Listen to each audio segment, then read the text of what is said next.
farda daadhee ofii sooree lakkee yaabbadhu leetaa aadaaf gadaa oromtichaa wanta dagadde na seetaa bitaa mirga laalii hubadhu amaraa lafti barii fuutee amma buune karaa saafugeen dubbisi aboonyaaf daarara kananiitu dachii oomichuu amara sabroo garbuun gahee obirraaf geetaraa adaanurra ankarra dalloo fi bullaallaa qamadii fi xaafii ameessatu dhalaqeerroo fi karretu wal wajjiin utaalaa ulguree dubbisa jaarraanis kanare quraatii fayyisa dachaadhaan dabaree seenni raasaa balloo goohaa fi katiibaa ganda qufaa misaa dubbisi tartiibaan jimaa buna jaarraa haa qoodannu yaadaan seenii oromoo akkasanii aadaan ataabaa fakkaash odatu daraaree gaaddisa boqadde natti geennaa waareen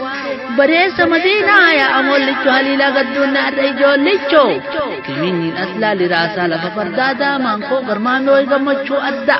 utaalaa garmaamaa ofirraa tabadda bitaa mirga laalaa ulee wal darbadha hayyaana fardootu wal adi'a warree baa hintinii fi doobbii haga laga wa'ee baabaan shotte hundinuu dhaabatee wal eegaa tullu hajajatti hafuura baafanne buna walii dhaamne galaa wajjiin nyaanne way doobbii hamiidoo hulluu kaloonyaan hunduu hunduu wal jaalata rakkoon takkan tuutoo anaajina zeennaa muunni sangaa qalee hunduun zeekara wal tarree dabaren buna walii dhaabe aadaan akkanaree baatiin teessan baatee dhagariin kaafeete hamaarii qafoo banii jiruunti jedheedha waaleessanii haroo lukuutitti dubbii wal barsiisaa haroo imarootti ishee billaa shaakkisan aadaaf gadaa seena hunda wal garsiisaa deemnee fagaannullee doonne laga dhaaree namni namaa gadii nama qalbii daaree si dubbisuudhaaf dhufe eebada ilmaan ayyaa dirree qabsoo qillisaa jiremee feela raayyaa raayituuf daawwee geennaan qalbiin na taate fayyaa Haji Hussein Surah General Hussein Bune Kadir Bune Adam Bune warra sabab jecha hadhaa du'aa une Hussein jirkaafa akololee Haji Isaaq Siraj Haji Isaaqi warra qabsoo sabaa dachaan dhalcha taadhii Haji Isaaq daadhii darra bishuu jaarraa ibsaa qalbii qalbee seene seenaan maafsi yaaddi qalbiin Haji Awwal Muhammad kan akka qarree xuule Oromoon takkaarramne xiqqaa fi guddaan duule ilaalatti bahee hubadhe waa maraa gaaf tokko wareegam nurraa nama jaha bara 2006 keessa Ahmad Jamal fa'a seenaan ni haasa boona yaa baalee guutumsaa fajjeeshiina warra gabrummaa didee samii dide diina gootota Oromoo hifetu lakkaa'ee shiina Hussein Adam bara 1983 keessatti firoota wareegamaa ta'e faayoo Haji Jamal leellistuu bahaa fa'atu hidhatee galma seena yoom takkaa dagatee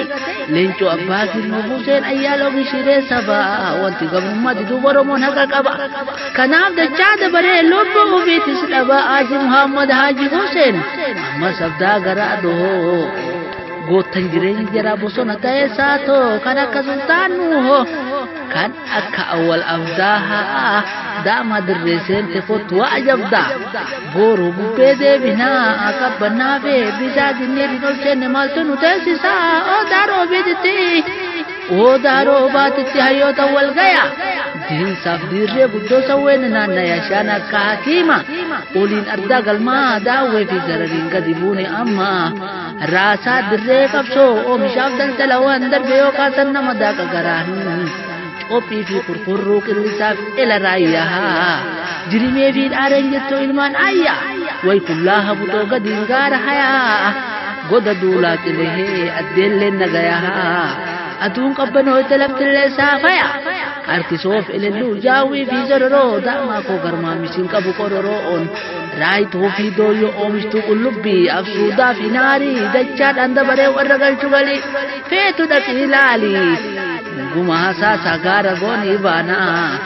daama haanan daddaayisiin yeroon illee kana gaara goonii gahee akkana na laalii lafa tabbaaf garaa keessa naanu taalii yoo feete suqsufaa yoo feete saggaariin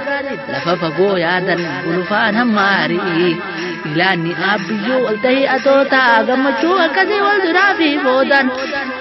Baalli gajaaf sadee jaancoo faddaa tarree shamaa saba koo arrasna gangallee baane lukaa lafoon bitaa mirga laalaa dhawa saddeeti daama akka feete dachiin guutumteeti daama akka feete dachiin guutumteeti imala dheeratu yaadaan kaleessine yaadaa qaama qalbii wal jajjabeessine jirriiroo daaroo ba'aa gooree miijuu fura gaaddisa guddicha lafa murtee mura boona boontuun ayyaa hiyyoonni hundinuu nagayaan naaf tura guutuu keessa mare baadiyyaa magaala umrii naaf dheeradhaa xiqqaa guddaa maraan hangaafa barbaade daamaan koosa karaa yoo rabbi irraa taate sagantaa biraatii walitti dachaana bakka jirtanitti hundinuu amaana horaa bulaa deebanaa jeera leencoo ama